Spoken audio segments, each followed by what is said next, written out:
ये एक भाई ने कमेंट किया हुआ है कि भाई डीएचटी ब्लॉकर के बारे में भी बता दे प्लीज़। अच्छा, डीएचटी ब्लॉकर जो है अब इसके लिए आपको ये मैं बताऊंगा कि डीएचटी ब्लॉकर कौन से हैं, वो एक्ट कैसे करते हैं और किन किन मरीज़ों को हम वो देते हैं और इसकी डोजेज क्या है और कब हम कौन सा डीएचटी ब्लॉकर किस टाइम देते हैं।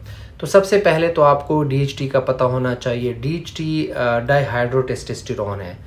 ये क्या होता है, ये बनता है टेस्टोस्टेरोन हमारे बॉडी में होता है और वो फिर डीएचटी में कन्वर्ट होता है। डीएचटी में उसको एक एंजाइम कन्वर्ट करता है जिसको 5 अल्फा रिडक्टेज एंजाइम कहते हैं। ठीक है, वो टेस्टोस्टेरोन को डीएचटी में कन्वर्ट करता है। फिर डीएचटी आपके हेयर फॉलिकल में जाता है, फिर उस हेयर फॉलिकल को वो डैमेज करता है और उस हेयर फॉलिकल को वो गिराता है जिसमें मिनिचराइजेशन या बाल्डिंग होती है, गंजपन जो शुरू होता है। अब करना क्या होता है, मेडिसिन आपने देनी होती है डीएचटी ब्लॉकर, जो एक्चुअली जो है वो एंजाइम जो 5 अल्फा रिडक्टेज एंजाइम है उसको ब्लॉक करता है, उसको इनहिबिट करता है, लेकिन वो टेस्टोस्टेरोन की कन्वर्जन जो है वो डीएचटी में जाना बंद होती है, तो इसलिए उसको डीएचटी ब्लॉकर्स भी कहते हैं। अब उसमें हमारे पास मार्केट में जो मेडिसिन है, फिनिस्ट्राइड सबसे टॉप पे है, पहले आजकल ड्यूटास्टेरॉइड भी आया है।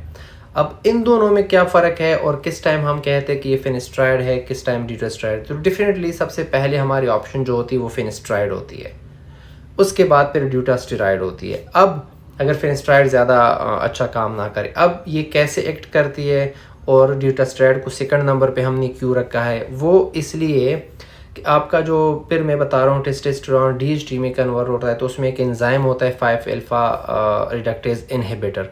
अब इस एंजाइम के दो टाइप होते हैं, एक टाइप 1 होता है, एक टाइप 2 होता है। टाइप 1 जो है आपकी स्किन और लिवर में पाया जाता है, जल्द और जिगर में, और जो टाइप 2 है वो टेस्टिस और प्रोस्टेट में पाया जाता है। ठीक है, फिनिस्ट्राइड जो है वो आपका सिर्फ टाइप 2 ब्लॉक करता है, मतलब जो प्रोस्टेट और टेस्टिस में।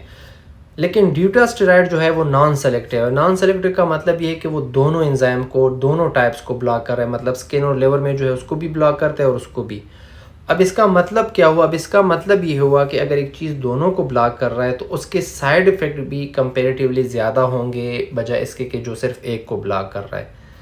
अब डोज जो है, अब जो फिनिस्ट्राइड है वो तो 1 मिलीग्राम पर डे भी दे सकते हैं, 0.5 भी दे सकते हैं, लेकिन अब इसमें ये है कि हम पहले फिनिस्ट्राइड देते हैं, फिर कुछ अरसे बाद अगर ना हो तो ड्यूटास्टेरॉइड दे, लेकिन ड्यूटास्टेरॉइड की कम्प्लिकेशन फिनिस्ट्राइड से ज़्यादा होते हैं।